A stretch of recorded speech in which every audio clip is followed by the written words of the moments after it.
Hi, my name is John Olivas, and we're going to be talking about trees and water today. So, why are trees awesome? They produce oxygen, they take in carbon dioxide, provide habitats for wildlife, produce timber, shade, food. We sometimes find dogs in them, mark the seasons, store water.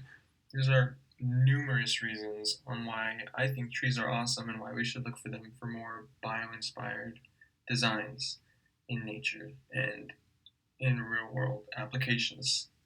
So in my project, what I what I've figured out to do is, in order to get to that, first we need to understand the process of osmosis.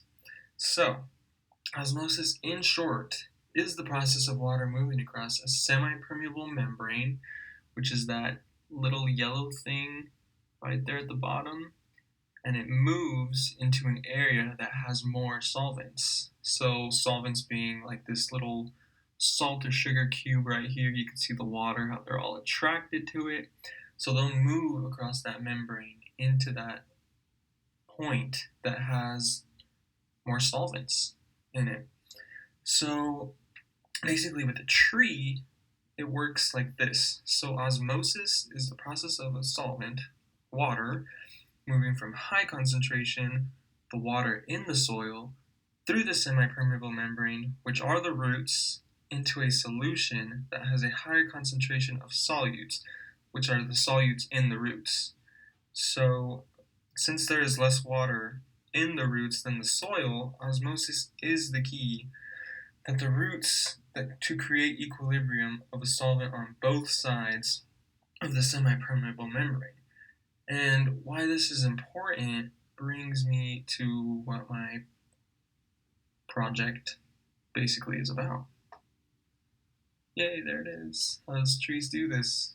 Through the roots, you guessed it.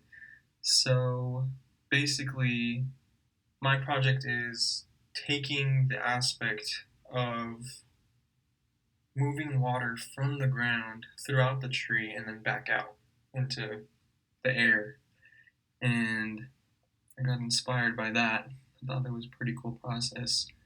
So there you have it. Trees are nature's water pumps, and they're really good at it. Very good.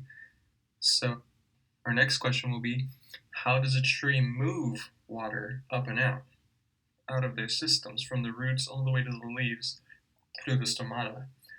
So there's three theories, hypotheses that basically scientists have come up with to answer why water moves up from the roots throughout the tree. So the first reason is root pressure. So root pressure basically, well, not basically, it's pretty intricate, but it's root pressure. So basically at night, and at night only, is when a plant's stoma is closed, because a plant closes its stoma of the leaves in order to retain water at night.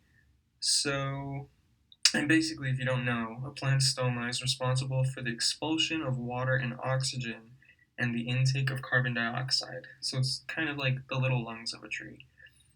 So when the stomata are closed, the root hairs are still soaking up water through osmosis.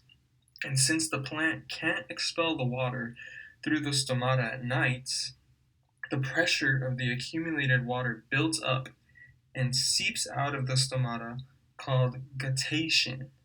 So it's kind of like, imagine, you know, how could you imagine this? Imagine you have a straw and there's water in it, and you put one end on your finger and then you blow into the other end. Like, what's going to happen? So you're going to push out water, it's going to seep out through, and that's basically what happens.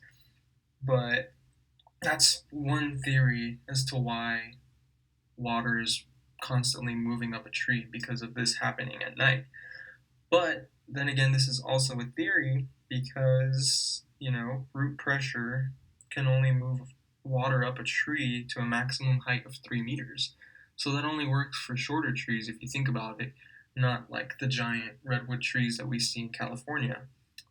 So on to the next theory that we have is called capillary action.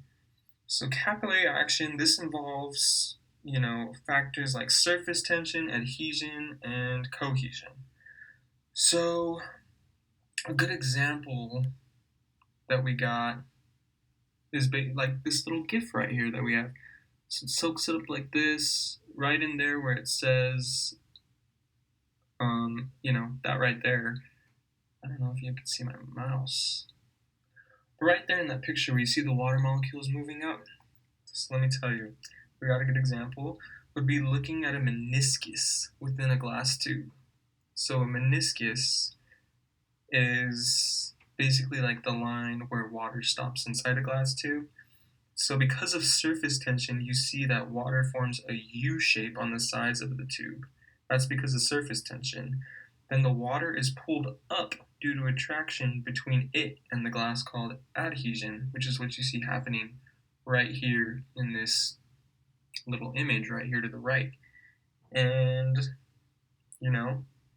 lastly, the water is pulled up due to the attraction between it and the glass. Oh, I just repeated that, sorry. Through cohesion, the molecules are attracted to one another because water is polar. It's called hydrogen bonding of the water. So with these three aspects joined together, an upward capillary action will form with water. But since capillary action can only pull water about a meter high, this is also just another theory. So it doesn't really answer for the big trees that you see outside sometimes. And all right, so which brings me to our last theory, which is widely most accepted by all scientists and arbologists and stuff. So here we have cohesion tension.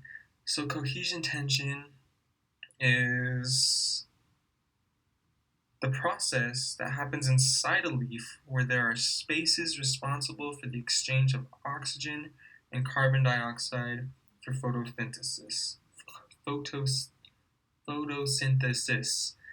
So this spaces is actually the inside of the stomata. So that's what's in there. So in these spaces, the plant's wet cell wall is exposed to open air, which causes the water on those cells to evaporate. So the evaporation causes the cell wall to pull more water from the tree to compensate for the lost film of water that was there on the cell. So this pool of water causes like a chain reaction of pull like all the way down from the roots, which causes a constant pull of water throughout the tree. So as you can see here to the left in my little sciencey illustration that we got right here, you can see everything that kind of goes on with that. But it's like a constant chain of reaction from the roots to the ends of the leaves. Those cells always need to be wet inside those empty spaces, so they're constantly pulling water through the trees, like going from the leaves to the branches to the trunks to the roots. And that's basically how that gets done there because they need that water. So those are the three theories that how water is pulled up through a tree system. So I found this whole thing very interesting because what we can make in the future. So my big idea, or maybe a concept or whatever you want to call it, would be that potentially one day we could extract water using the same principles that a tree does it, and possibly just like say you're going on a hike and you have a little contraption that does this. You're on a hike and you just stick it in the ground wherever you need to and leave it however long, and it'll pull up water from the ground right there for you. So unfortunately this isn't a super fast process, but it is a process that works. So taking it from a smaller scale like the hiking one to a grander scale, like say a water well for somebody's house, it's definitely a better way to get cleaner water, more pure water, The only downside is that it's just a very slow process. But it is something to look into that I think that has really good potential to be something great in the future, something cleaner and more natural for the environment.